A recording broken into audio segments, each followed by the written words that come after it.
안녕하세요. 건강 365 아나운서 최인경입니다. 가장 흔한 부정맥의 하나로 심방세동이 지적됩니다.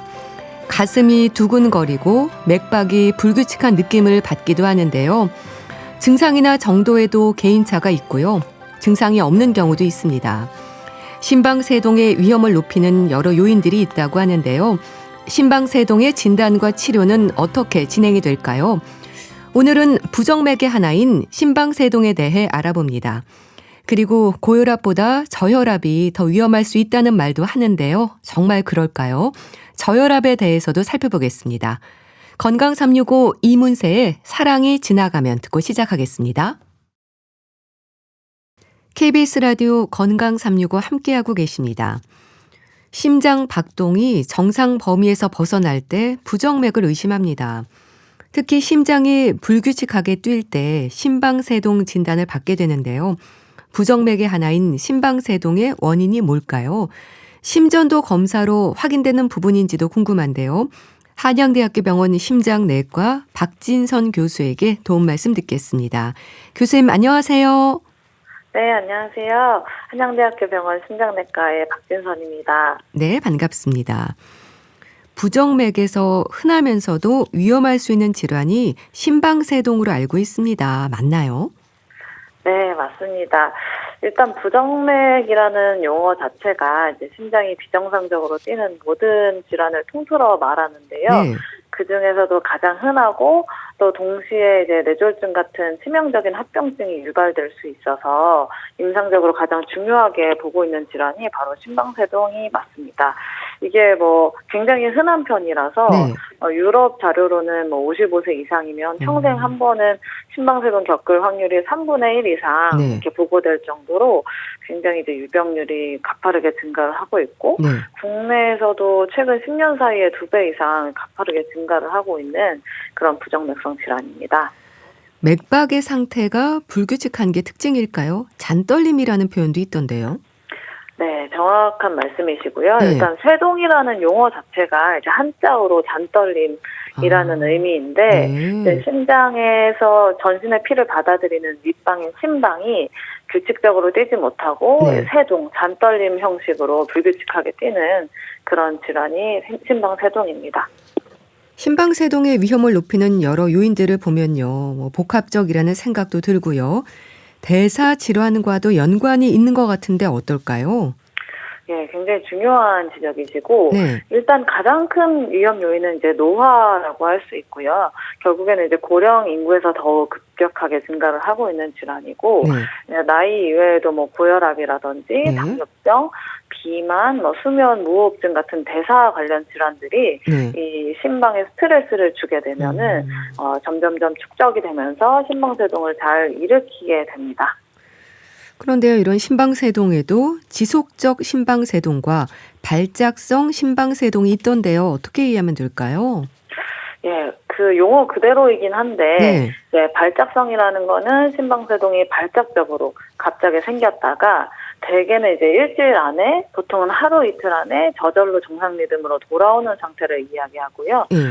지속성 심방세동은 이 부정맥이 멈추지 않고 일주일 이상 계속되어서 실제적으로 약물 치료나 전기 충격 요법 같은 치료를 해야 정상으로 돌아오는 상태를 말하고 네. 일반적으로는 이제 발작성으로 이 병이 시작되어서 네. 점점 진행되면은 지속 시간이 길어지고 지속성 심방세동으로 넘어가게 되는데 이제 지속성으로 넘어가게 되면은 치료가 어렵기 때문에 일찍 발견해서 관리하는 게 중요합니다.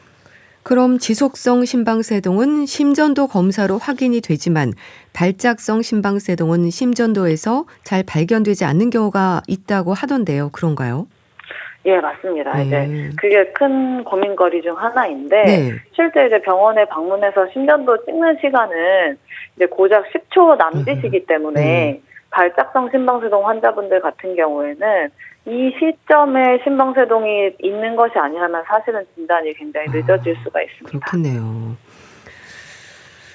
그러니까 발작성 심방세동은 늦게 발견되는 경우가 있겠네요. 네. 뇌졸중이나 심근경색으로 병원에 갔다가 우연히 알게 되기도 한다는 게 맞는 얘기인가요?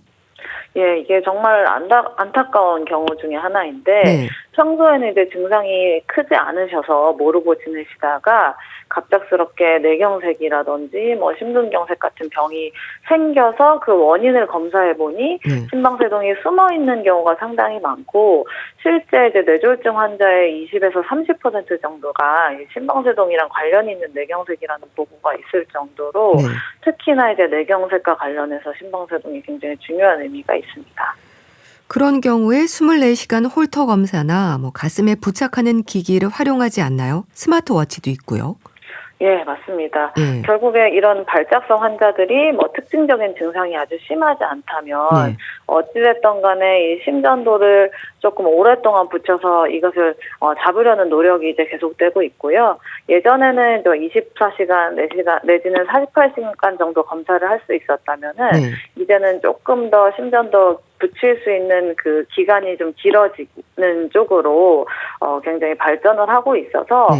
최대 2주까지도 이제 붙여놓고 패치형 심전도 모니터를 할 수가 있고요. 네. 또 요즘에는 이제 스마트워치를 많이 사용하시는데 대부분의 이제 스마트워치가 이제 심방세동을 잘 발견하는 쪽으로 알고리즘이 개발되어 있기 때문에 뭐 스마트워치 알람으로 병원을 찾는 분들도 좀 증가하고 있는 추세입니다. 근데 이제 다만 여기는 조금 우려가 있는 것이 예. 결국에는 스마트워치에서 의심 신호를 준다고 해도 네. 이것이 이제 최종 진단은 아니고 또 오류의 가능성이 상당히 있기 때문에 이걸 잘 활용하셔서 알람이 있다면은 병원에서 제대로 진단을 받으시는 게 더 중요하다고 할 수 있습니다. 심장이 부르르 떨리는 잔떨림과 숨찬 증상이 심방세동의 증상이라고 하셨는데요. 발작성 심방세동은 그런 증상들이 없나요? 이것도 이제 환자들마다 다르고 네. 대체로는 또 발작성 심방세동 환자분들이 증상이 네. 더 심하신 경우가 많은데 두근거림이라든지 네. 숨찬 증상이라든지 어지럼증이라든지 다양한 이제 증상을 호소하시고 대부분 발작성 심방세동에서 진단되시는 분들은 네. 증상이 있기 때문에 이제 병원 찾으셔서 발견되는 경우가 많고 네. 오히려 이제 지속성 심방세동 환자분들은 이런 증상이 거의 없었기 때문에 네. 진단이 우연히 늦게 되는 경우가 많겠고요. 또 한 가지는 이제 본인이 크게 증상이 없다고 느끼실 수 있는데 네. 실제적으로는 과거에 비해서 운동 능력이 저하되었다든지 운동 시에 호흡곤란이 증가한다든지 실제적인 폐활량 감소 같은 그런 증상이 네. 심방세동과 관련된 변화일 가능성도 있어서 그러한 증상들도 좀 경이 넘기지 않으시는 게 좋겠고요. 실제적으로는 아예 증상을 못 느끼시는 무증상 환자가 30% 정도 비율을 차지하고 있습니다. 네. 증상이 없는 경우 오히려 그러면 더 걱정이지 않을까 싶은데요. 그러면 심방세동의 위험에서 심방이 제대로 수축하지 못하면 심장에 어떤 문제가 생기는 건가요? 네, 여러 가지 측면에서 이제 고려가 돼야 되는데 네. 이제 심방이 힘차게 짜주지 못하고 가늘게 이제 잔떨림 있는 상태가 되면은 이제 심방 안에 피가 흐르지 못하고 점점 고이고 심방이 이제 점점점 확장되는 효과가 생기는데 네. 우리가 이제 웅덩이나 시냇물을 생각했을 때 물이 잘 흘러간다면 오히려 굉장히 맑을 텐데 네. 물이 고이면은 뭔가 점도도 증가하고 이렇게 찐덕찐덕해지는 것처럼 심장 안에도 혈전이 잘 생기는 환경이 조성이 되고 네. 이런 것들이 날아가게 되면은 뇌경색이라든지 전신 색전증 같은 이제 문제가 생기는 거죠. 뿐만 아니라 정상적으로 심방 수축이 심장 전체가 내보내는 혈액량의 약 20% 정도를 담당하고 있는데 네. 심방세동이 오게 되면은 이 20% 정도의 수축량의 감소가 있으니까 호흡곤란이라든지 운동 능력 저하 같은 증상들이 이제 생길 수 있게 되는 것이죠. 그렇게 혈전의 위험과 심부전으로 진행되는 경우가 많은가요? 그럴 때는 부종도 생긴다고 하던데요. 네, 실제로 심방세동 환자의 20에서 30% 정도는 예. 자심실 기능 저하라든지 기능은 유지되지만 심부전 증상이 동반되는 경우가 많고요. 이 심장이 펌프 역할을 잘 못하니까 몸에 수분이 정체되면 다리가 붓는다든지 아주 심한 경우에는 폐에 물이 차면서 몹시 숨이 차는 폐 부종 증상이 나타날 수가 있습니다. 근데 흥미로운 점은 이런 환자들에 있어서 심방세동을 잘 조절해주면 네. 떨어졌던 심장 기능이 다시 회복되는 경우가 많다라는 점이라서 예. 특히나 이런 심부전이 동반되어 있는 분들은 이런 부정맥을 더 적극적으로 치료하는 것이 좋습니다. 결국 혈전이 뇌경색이나 심근경색으로 이어지는 합병증의 위험이 큰 건데요. 그러니까 심방세동 환자는 뇌경색 위험이 5배 이상이라는 말도 있잖아요. 네, 맞습니다. 일단 일반인보다는 뇌경색 위험이 높고요. 예. 그다음에 이 위험도는 이제 환자가 동반하고 있는 당뇨병이나 고혈압 유무라든지 과거의 뇌경색 유무라든지 네. 나이라든지 이런 요인에 의해서 더 증가할 수가 있습니다. 그래서 네. 일반적으로 일반인보다는 4-5배 높다고 이야기를 하고 있습니다. 또 이뿐만 아니라 네.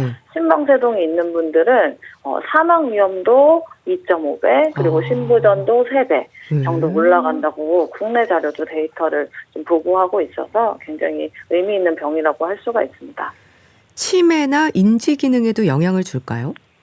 네, 최근 많이 중요하게 다뤄지는 부분인데요. 네. 이렇게 큰 혈관이 막혀서 이제 뇌경색으로 인지되지 않더라도 미세한 혈전이 계속 뇌로 간다든지 뇌로 가는 혈류가 줄어들게 되면은 장기적으로 혈관성 치매라든지 인지기능 저하 위험을 좀 의미 있게 높인다고 알려져 있어서 뇌졸중과 무관하게 인지장애라든지 혈관성 치매 위험도 1.5배 이상 올린다는 보고가 있습니다. 혈전이 이제 생기는 게 문제가 된다고 하셨는데요. 심방세동 환자들이 항응고제를 복용하는 것도 혈전을 예방하기 위한 걸까요? 예, 맞습니다. 결국에는 이제 피가 뭉쳐져서 혈전이 생기지 않도록 하는 항응고제를 드시게 하는 거고요. 네. 이 항응고제는 어쩔 수 없이 동전의 양면처럼 출혈 위험성을 높일 수밖에 없습니다. 따라서 이제 항응고제는 모든 심방세동 환자가 복용하는 것은 아니고 환자가 가지고 있는 그 뇌경색의 위험도를 점수로 매겨서 그 위험성이 출혈보다 더 상회하는 분들한테 처방을 하게 되겠고요. 최근에는 이런 경구 항응고제가 많이 이제 발전을 하면서 과거보다는 출혈 위험성은 조금 더 낮고 그다음에 편하게 복용할 수 있는 형태로 많이 이제 사용을 하고 있습니다. 출혈 위험성 말씀을 하셨는데요. 환자에 따라서는 항응고제 복용이 어려운 분들도 있지 않나요? 특히 고령에서는 조심해야 한다고 하던데요. 네, 맞습니다. 특히 이제 고령 환자분들은 출혈 부작용에 대한 위험이 있고요. 이런 이제 항응고제가 위장관 출혈을 일으킨다든지 또 다치시면서 더 출혈로 이어질 수 있는 가능성이 높기 때문에 이제 처방이 매우 조심스러운 부분이 있고요. 이런 부분은 이제 환자분들이 가지고 있는 개별 출혈 위험이라든지 그다음에 이제 그런 것들을 잘 저울질해서 개인별로 좀 판단을 해야 되는 부분이 있습니다. 노인 인구가 점점 늘고 있어서 걱정인데요. 이런 경우에는 어떤 치료가 진행이 될까요? 이제 항응고제를 드시기 어려운 분, 그런데 이제 뇌경색의 과거력이 있다든지 뇌경색의 발생률이 매우 높으신 분들, 혹은 항응고제를 복용했을 때 출혈이 반복적으로 생기는 분들한테는 좀 제한적으로 좌심방위 폐쇄술이라는 시술을 고려할 수가 있는데, 이 심방세동이랑 관련해서 혈전이 생성돼서 모여있는 부위가 사실은 좌심방이라는 심방에 있는 어떤 구조물 속에서 대부분 90%가 발생하거든요. 그래서 이 부위를 이제 기구로 막는다든지 하는 그런 방식으로 시술을 하기도 하는데 사실 이 부분은 굉장히 제한적인 환자들에게 시행될 수 있는 부분이긴 합니다. 펄스장 절제술에 대한 관심도 높던데요. 좀 생소하긴 합니다.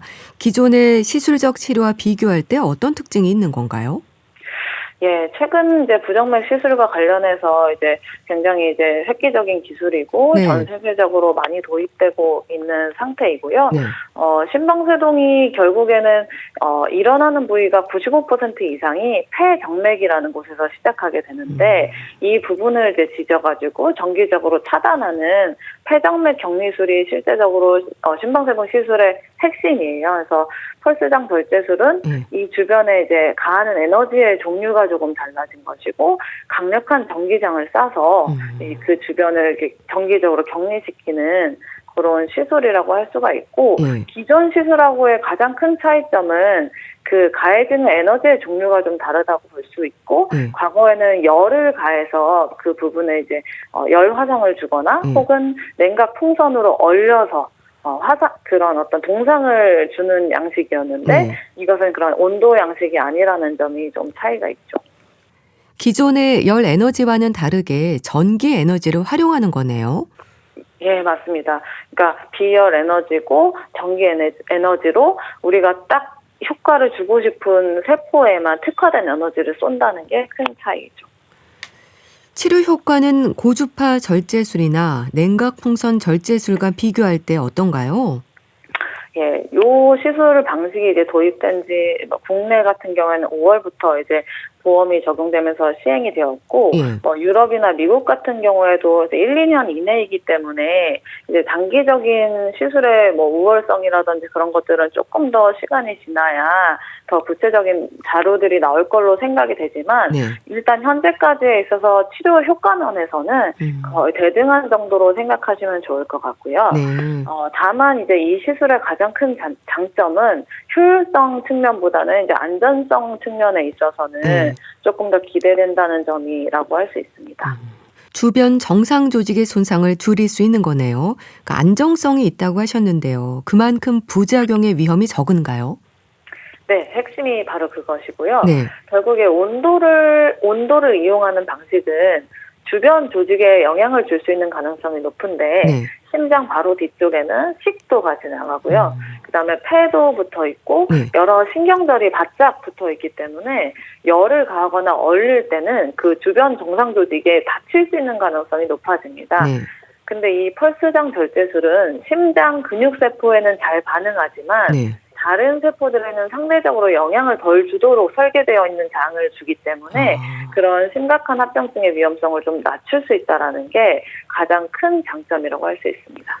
시술 시간도 짧은가요?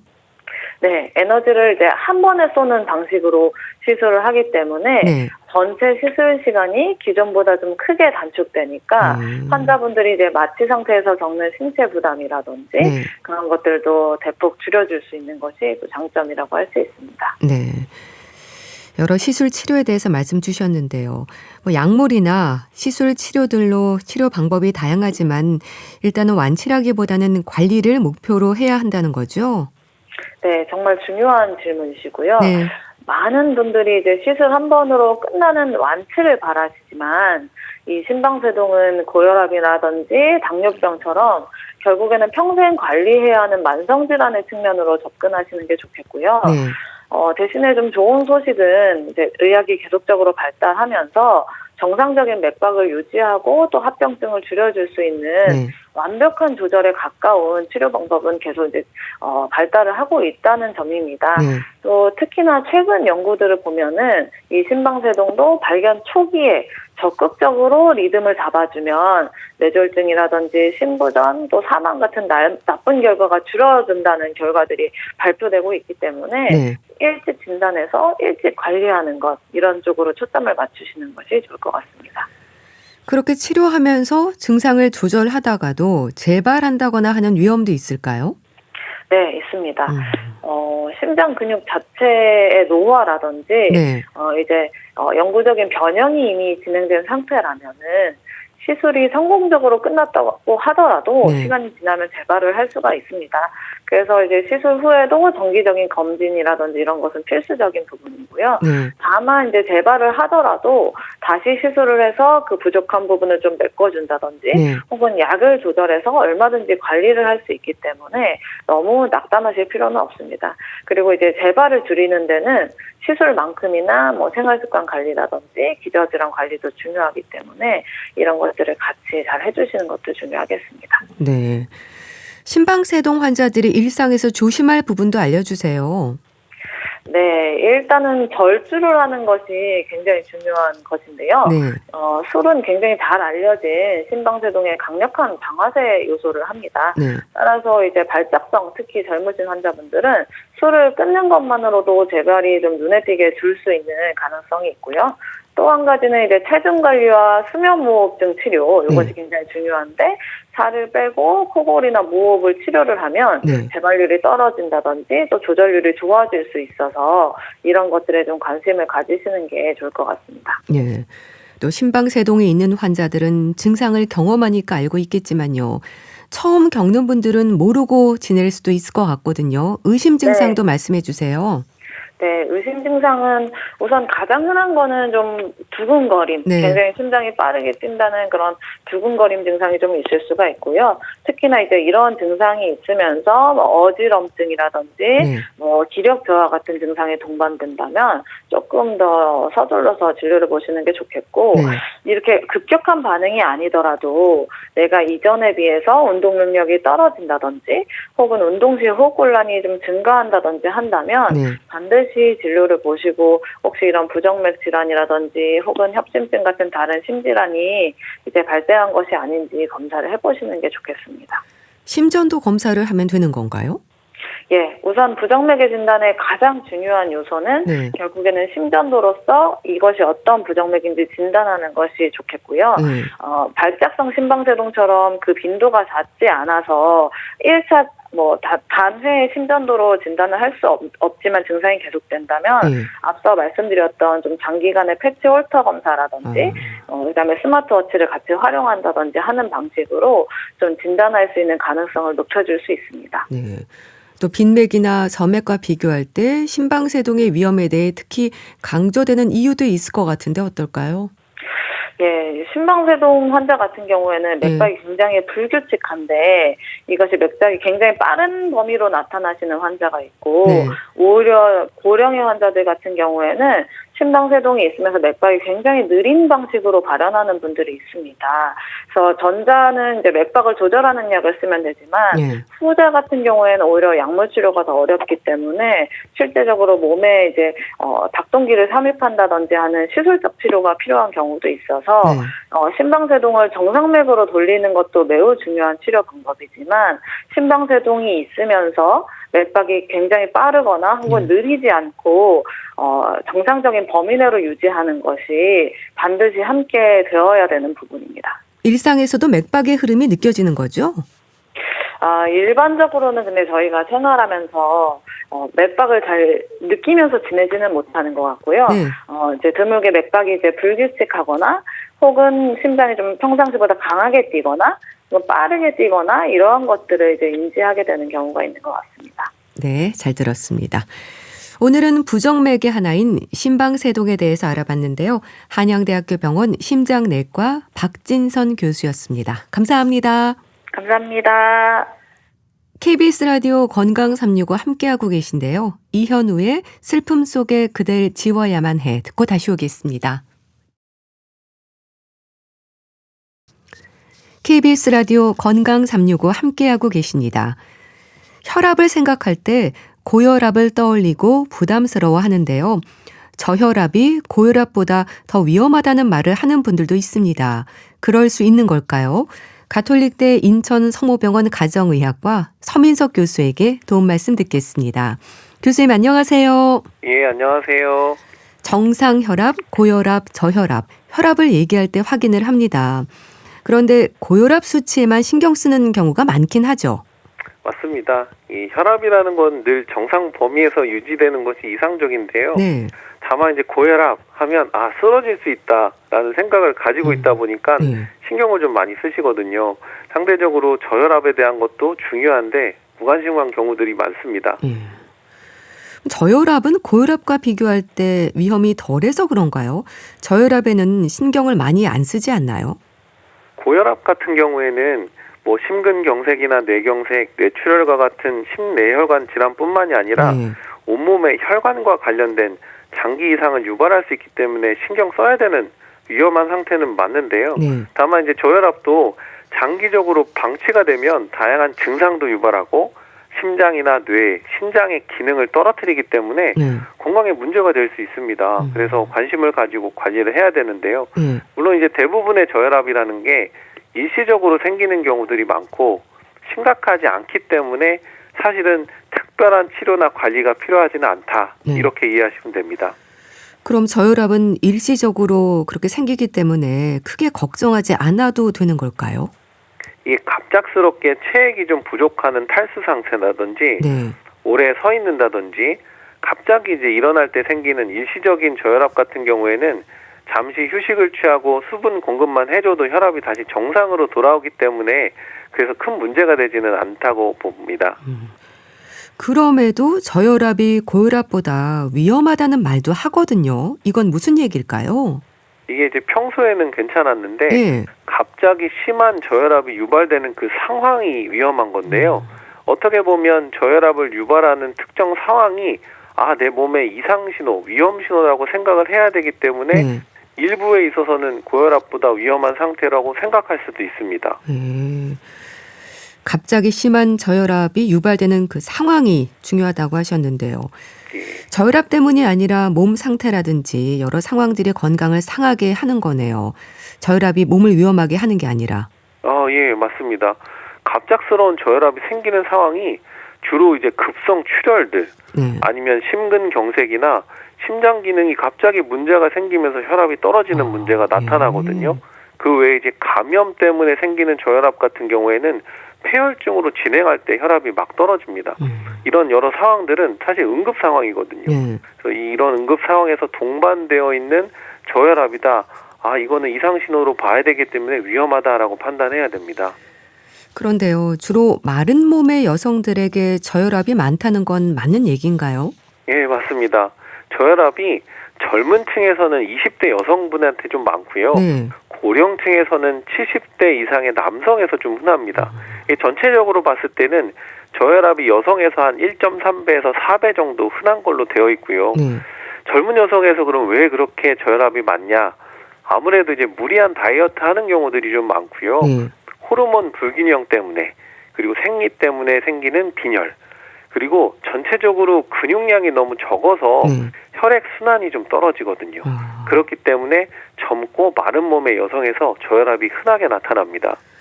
체중과 혈압이 연관이 돼 있긴 한가 봐요. 비만인 분들에게 혈압이 높은 경우가 많잖아요. 맞습니다. 일반적으로 비만도가 높을수록 혈압은 상승하는 걸로 되어 있고요. 네.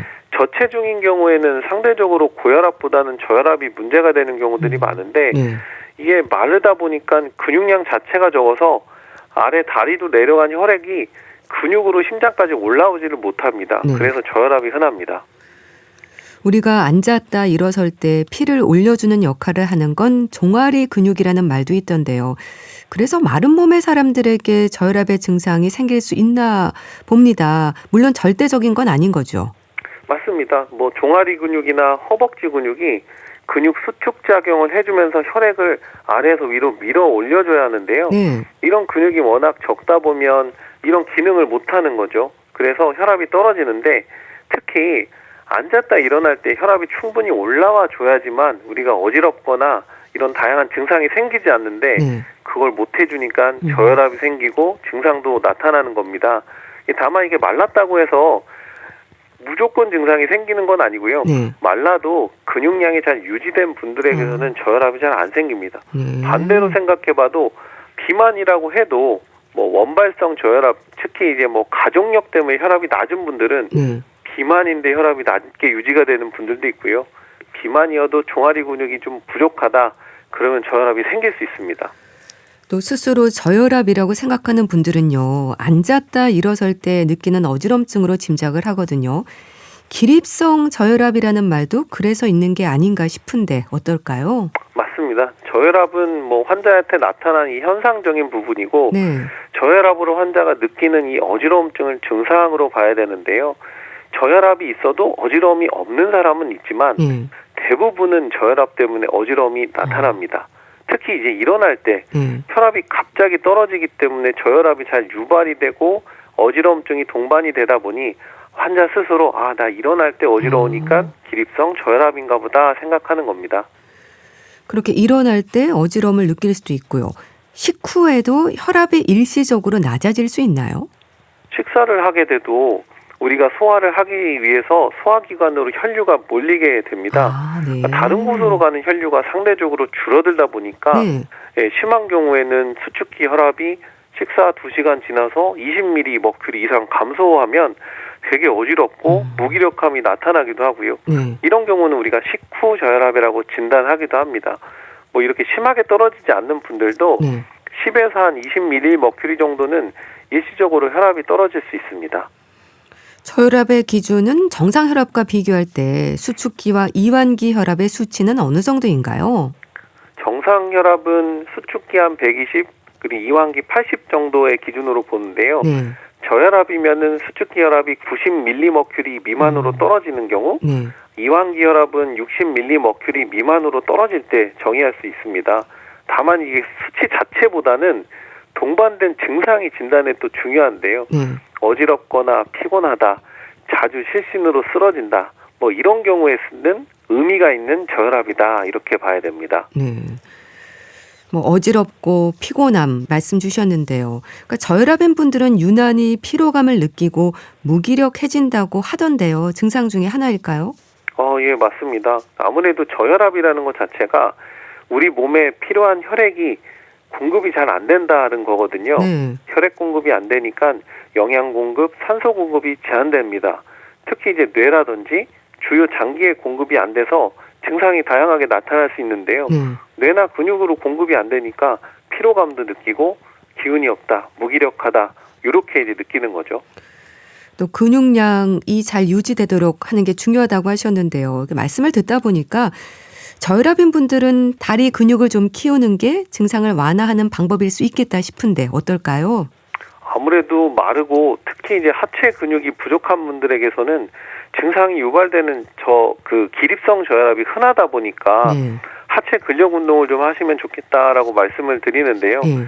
일반적으로는 수분 섭취를 충분히 하자. 그래서 탈수되지 않게 하자. 그리고 약간 좀 짜게 먹자. 그리고 식후 저혈압 예방을 위해서 식사를 좀 자주 하는 것과 함께 네. 하체 근력 운동 해주시면 증상 조절에 도움이 될 겁니다. 사실 고혈압인 분들은요. 혈압은 낮을수록 좋은 게 아닐까 생각하는 분들도 있거든요. 하지만 이건 아닌 거죠. 정상 혈압이라는 게 있잖아요. 우리 몸이 이제 정상 범위 안에 들어가는 게 가장 좋은데요. 혈압도 사실 마찬가지라서 정상 범위 내에서 불편한 증상이 없다면 뭐 심혈관계 질환 예방 자체는 좋습니다. 근데 너무 낮아지게 되면 심혈관계 질환의 발생 위험이 오히려 증가할 수도 있습니다. 네. 또 하나 생각해야 될 것은 우리가 아무리 심혈관계 질환 예방을 위해서 혈압이 낮으면 낮을수록 좋다. 그렇게 낮게 만들어준다고 해도 네. 혈압이 떨어지면 여러 가지 불편한 증상들이 생기거든요. 당장에 뭐 어지럽고 기운이 없을 수도 있고 고령의 어르신들은 낙상의 위험, 골절의 위험이 커질 수가 있기 때문에 혈압 자체를 단순히 심장이나 혈관의 관점에서 보는 게 아니라 사람 전체의 건강 상태를 고려해서 바라봤을 때는 네. 너무 낮은 거는 좋지 않습니다. 고혈압인 분들이 일시적으로 저혈압 상태가 되는 경우도 있긴 한가요? 기립성 저혈압을 유발하는 대표적인 원인 중에 하나가 약물인데요. 네. 특히 이제 고혈압약에 의해서 생기는 경우들이 많습니다. 혈압이 이제 급격하게 떨어지다 보니까 저혈압이 생길 수 있고요. 네. 또한 평소에는 정상 혈압으로 유지가 되다가 갑자기 탈수가 심해졌다든지 약을 실수로 2번 먹었다든지 하는 이런 상황에서 일시적인 저혈압이 생길 수도 있고요. 네. 요즘 같은 더운 여름에는 땀으로 배출되는 수분량이 많기도 하고 혈압 조절을 위해서 혈관이 확장되기 때문에 혈압이 떨어집니다. 그래서 평소에는 괜찮다가 여름에는 저혈압이 나타날 수 있습니다. 그래서 혈압약 드시는 분들 보면 여름철에는 혈압이 약간 낮아지고요. 겨울철에는 약간 높아지는 경향도 있습니다. 네. 고혈압 약물에 의한 저혈압이 올 수도 있다고 하셨는데요. 그럼 저혈압인 분들이 조심해야 하는 질환은 없나요? 저혈압인 분들은 동반되는 약물을 어떻게 쓰느냐가 또 중요할 수 있는데요. 네. 혈압을 좀 떨어뜨릴 수 있는 약물을 같이 쓰실 때는 좀 조심하셔야 되는데 남자분들 같은 경우에는 전립선 비대증 약을 쓰게 되면 그게 또 혈압을 일부 좀 떨어뜨리는 효과가 있어서 그런 동반 질환이 있을 때는 좀 조심하셔야 됩니다. 저혈압이 모두 기립성을 뜻하는 건 아닐 텐데요. 빈혈로 인한 어지럼증과도 분별해야 하지 않을까요? 다른 증상들도 있을 것 같은데요. 저혈압이 이제 기립치에만 나타나는 경우가 이제 기립성 저혈압인데 평소에도 지속적으로 혈압이 낮은 분들도 있거든요. 그러니까 이거의 가족력에 의한 본태성 저혈압이거든요. 이런 가족력으로 인한 저혈압도 있을 수는 있는데 이 저혈압의 증상 중 하나가 어지러움이나 기운이 없다는 거고 사실 빈혈도 증상이 비슷합니다. 그리고 또 하나는 저혈압을 일으킬 수 있는 원인 중에 하나도 빈혈이기 때문에 만약에 내가 어지러움이 있다고 하면 우선 가능한 질병이 무엇인지에 대한 검사를 해보셔야 됩니다. 사실 증상으로는 이게 빈혈인지 저혈압인지는 알 수가 없기 때문에 사실 검사를 통해서 어지러움의 원인이 무엇인지를 확인하고 검사에서 이제 빈혈이 없다 그러면 이거는 혈압과 관련된 어지러움이구나. 만약에 빈혈이 검사에서 나오면 빈혈을 좀 해결해주면 어지러움과 혈압 저하가 해결되겠구나 이렇게 생각하셔야 됩니다. 오늘 저혈압에 대한 말씀을 들었는데요. 저혈압은 병이 아니기 때문에 치료가 필요한 건 아니다. 일단 이렇게 생각하면 될까요? 저혈압이 있어도 심하지 않거나 증상이 없으면 치료가 필요하지는 않다. 요거는 이제 맞고요. 네. 증상이 있다면 그때는 관리를 시작하는 게 필요하다. 왜냐면 치료가 필요한 저혈압은 사실 드물다라고 이해를 하시면 될 것 같습니다. 네.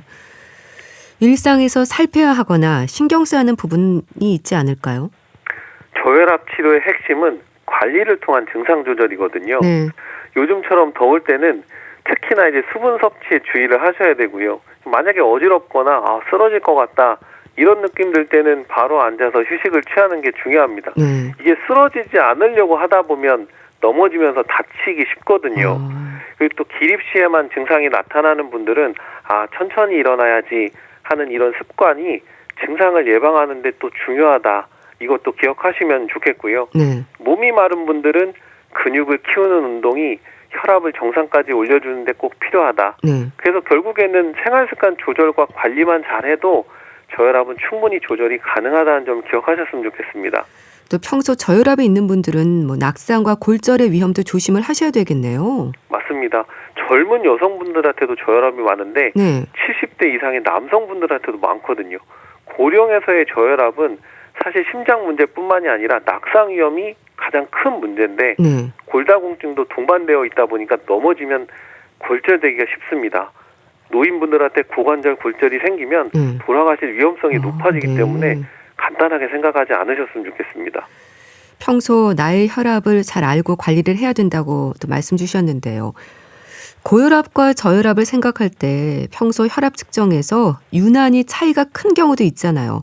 그래서 자신의 혈압을 잘 모르겠다는 말도 하는데 혈압 수치와 관련해서 이해가 좀 필요할 것 같아요. 혈압이라는 거는 매 순간 변합니다. 내가 움직이는 상황에서도 변하고 안정된 상태에서도 변하거든요. 그리고 그날 상태에 따라서도 변합니다. 그렇기 때문에 한 번 혈압이 높거나 한 번 혈압이 낮다고 해서 나는 고혈압이다, 저혈압이다 이렇게 판단하지는 않고요. 가정 혈압 같은 경우에는 꾸준히 하루에 한 번에서 두 번 정도 재면서 지속적으로 평균 혈압이 높다 그러면 그때 고혈압, 평균 혈압이 낮다고 할 때 저혈압으로 진단을 하고 좀 더 정확하게 확인을 하려면 병원에 가셔서 혈압을 재보시거나 24시간 혈압을 재면 또 평균적인 혈압이 나오거든요. 그런 정확한 혈압 확인을 한 후에 관리와 치료를 하는 것이 필요합니다. 또 드시는 약물과도 관련이 있을 수 있다고 말씀 주셨는데요. 네네. 기저질환으로 인해서 약물을 복용 중인 분들도 있잖아요. 이런 경우에 약물이 저혈압의 위험을 높이는 경우 어떤 경우가 있을까요? 아무래도 혈압약을 필요보다 조금 많이 쓰는 경우들이 있습니다. 네. 병원에 가면 혈압이 높은데 집에 가면 혈압이 낮은 분들이 있거든요. 이런 분들은 병원 혈압에 맞춰서 혈압약을 쓰면 집에서 저혈압이 생길 수도 있고요. 혈압약뿐만이 아니라 전립선 비대증에 관련된 약이라든지 이뇨제 같은 경우에도 혈압을 낮출 수 있기 때문에 사실 그런 여러 약물을 같이 쓰는 경우에는 조심하셔야 됩니다. 그렇게 드시는 약물 때문에 저혈압이 오는 경우에 이럴 때 약을 바꾸나요? 약을 조절할 필요성이 있습니다. 왜냐하면 혈압이 낮아지는지는 가정에서 내가 혈압을 재보면은 참 정확하게 알 수 있긴 하지만 그런 게 없더라도 내가 증상으로 느끼거든요. 어지럽거나 너무 기운이 없어서 일상생활을 못한다. 앉았다 일어나면 황핑 돈다. 이런 증상이 있다 그러면 주치의 선생님한테 가셔서 이런 증상이 있습니다. 그러면은 이제 약을 좀 줄여주시는 그런 경우들이 있습니다. 그렇게 의사에게 꼭 얘기해야 하는 경우가 있을 텐데요. 아무 말 없이 계속 드시면 어떻게 되나요? 일상생활에 너무 불편한 게 우선 중요하고요. 일상생활을 못할 정도로 어지럽고 기운이 없거든요. 사실 그런 부분들 때문에 예, 혈압이 너무 낮게 유지가 되면 꼭 말씀을 하셔야 되고 네. 사실 혈압이 낮으면 낮을수록 앞서 말씀드린 것처럼 심장 혈관 질환에 대한 위험은 낮출 수는 있습니다. 근데 이게 어지러움 증상 때문에 낙상의 위험이 늘 문제거든요. 어르신들의 낙상인 뇌출혈이라든지 골절 이런 위험을 높일 수 있기 때문에 네. 어르신들 같은 경우에는 혈압의 기준을 조금 더 높여서 어지럽지 않을 정도로의 혈압만 낮추는 게 오히려 더 장기적으로는 좋을 수 있습니다. 네, 알겠습니다.